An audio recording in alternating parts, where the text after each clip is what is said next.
Welcome. Today, we're diving into the messy, everyday realities of meditation, looking specifically at Chapter 3 of Ryuho Okawa's The Secret of Meditation in this explainer. We usually read about meditation and it sounds so incredibly serene, right? Completely detached from the real world. But what happens when you're actually sitting there, trying to quiet your mind, and real life just aggressively barges in? Well, that is exactly what this source material tackles, and we're going to unpack it all together today. Okay, really quick, here's our roadmap. We're going to look at practical doubts, the targets of prayer, handling real-world interruptions, and finally, spiritual sensitivity. All right, let's jump straight into Section 1, Practical Doubts.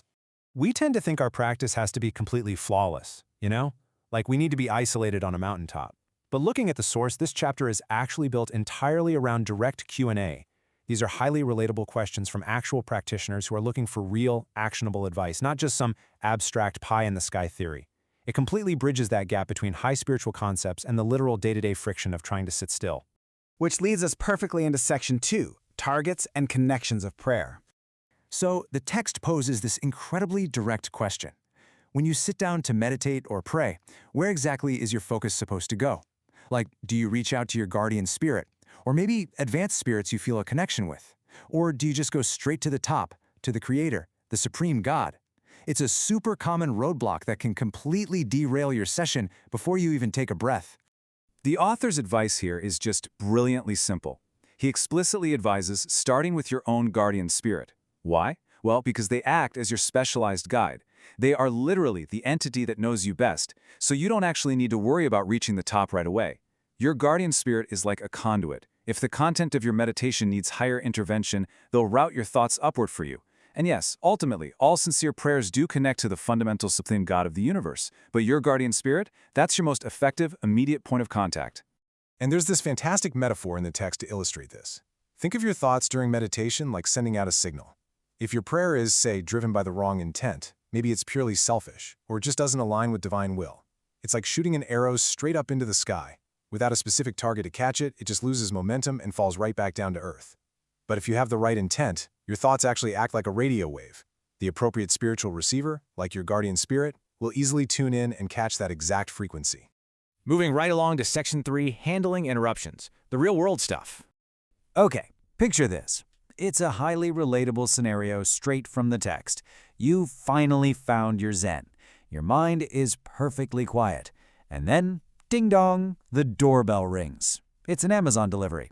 What do you actually do? Do you ignore it, but then ruin your focus anyway, wondering what's in the box?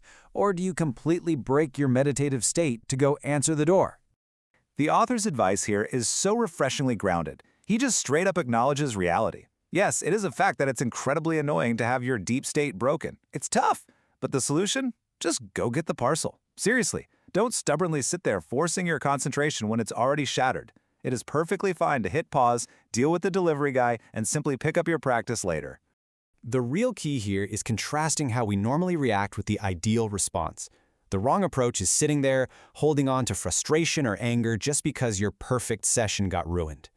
The text points out that holding on to that anger is really just a form of negative attachment. The recommended approach is flexibility. You've got to calmly accept the situation, let go of the attachment to having an uninterrupted session, and just deal with reality. In fact, the text gives us a simple 4-step progression to handle these moments without losing our spiritual cool. Step 1, accept the interruption. Don't deny it. Step 2, calmly pause the session. Step 3, go address the worldly task. Go sign for that package. And Step 4, resume later without carrying any lingering frustration. Honestly, mastering this flexibility is just as crucial as mastering your breathing techniques. All right, our final stop. Section 4, Spiritual Sensitivity and Physical Resistance. So the source tackles a very specific and honestly sometimes kind of scary concern. Practitioners sometimes feel these really unsettling physical sensations. We're talking static electricity zapping through the head, sudden headaches, or weird physical aches. And that naturally brings up a real fear of accidentally encountering lower-level or negative entities while your mind is wide open. So how do we stop that? While the author gives some fascinating specifics, these sensations aren't just random static. According to the text, feeling sharp electricity in your head is often associated with interference from snake spirits. Tingling or heaviness in your shoulders or lower back? The text links that to fox spirits. But listen, the most important takeaway isn't memorizing which spirit does what, it's understanding the root cause. This stuff happens when you have high spiritual sensitivity but severely lack physical resistance. The text stresses that you absolutely cannot overreact.